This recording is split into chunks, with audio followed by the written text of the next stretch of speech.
Assalamualaikum warahmatullahi wabarakatuh. Selamat pagi anak-anak, apa kabarnya hari ini? Semoga hari ini anak-anak semua baik dan sehat ya. Sebelum kita mulai pembelajaran, marilah kita berdoa. Berdoa dimulai, berdoa selesai. Hari ini kita akan belajar tema 2, menyayangi tumbuhan dan hewan. Subtema 4, menyayangi hewan. Pembelajaran 5 dan 6. Menentukan penokohan dalam dongeng. Penokohan adalah tokoh yang ada dalam dongeng beserta sikap dan sifatnya. Untuk mengetahui siapa saja tokoh pada dongeng, bacalah dongeng dengan seksama. Catatlah tokoh-tokoh yang muncul. Catatlah sifat dan sikap tokoh-tokoh tersebut.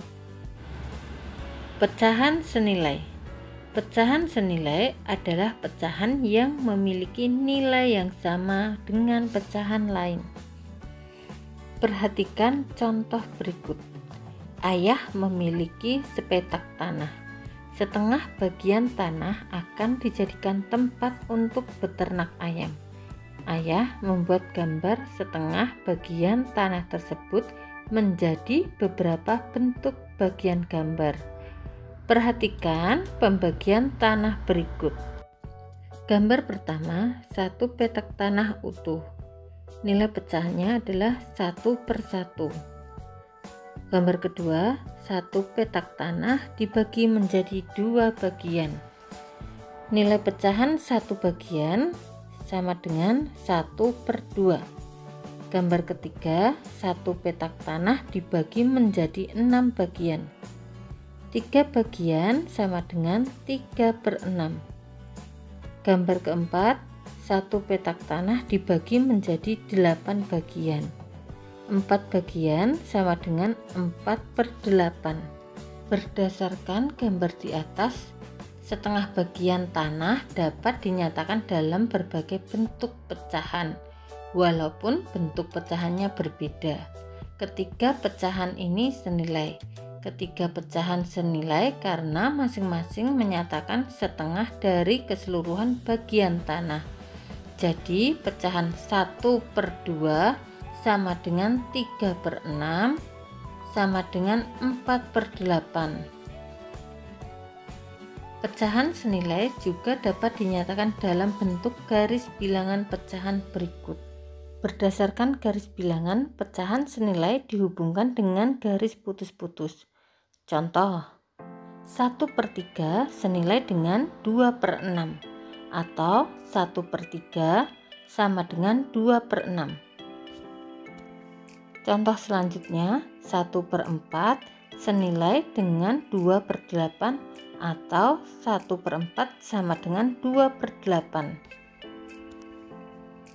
3/4 senilai dengan 6/8 atau 3/4 sama dengan 6/8.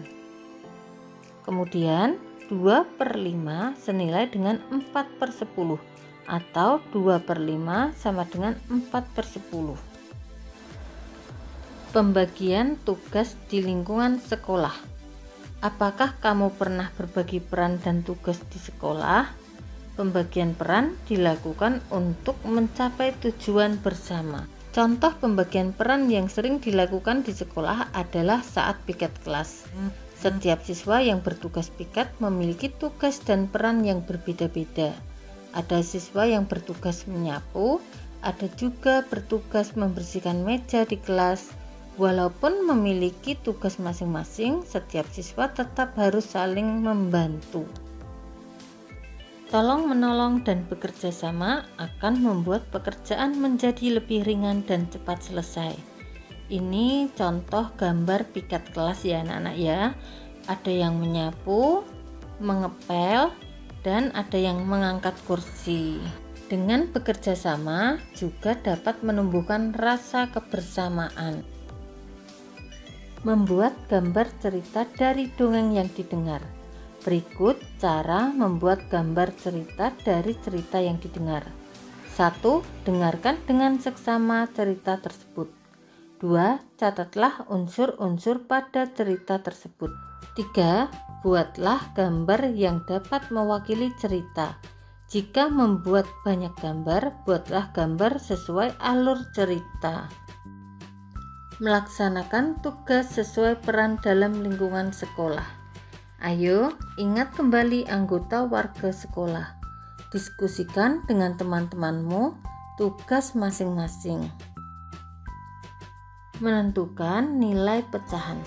Kita telah mengenal berbagai bentuk pecahan yang dinyatakan dalam bentuk arsiran gambar. Sekarang, ayo kita lakukan kegiatan berikut agar kita lebih memahami materi pecahan yang telah kita pelajari sebelumnya. Tugas aktivitas siswa halaman 29 A dan B. Demikian anak-anak pembelajaran kita hari ini. Semoga anak-anak memahami yang Bu Lilis sampaikan. Terima kasih. Wassalamualaikum warahmatullahi wabarakatuh.